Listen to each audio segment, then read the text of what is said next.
ચલો વિદ્યાર્થી મિત્રો, આજે સમજીએ કે રેતી અને મીઠાના મિશ્રણને અલગ કેવી રીતે કરાય। તેના માટે આપણે એક તપેલીમાં રેતી લઈશું। રેતીને લીધા બાદ એમાં આપણે મીઠું નાખીશું।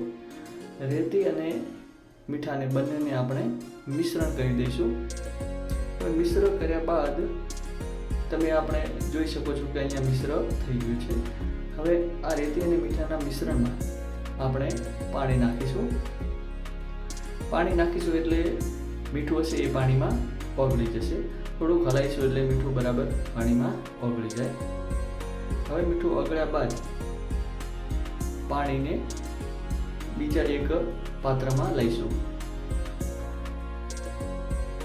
જેથી કરીને નીચે રેતી અદ્રાવ્ય હોવાથી રેતી આપણે બીજા પાત્રમાં કાઢી લઈશું।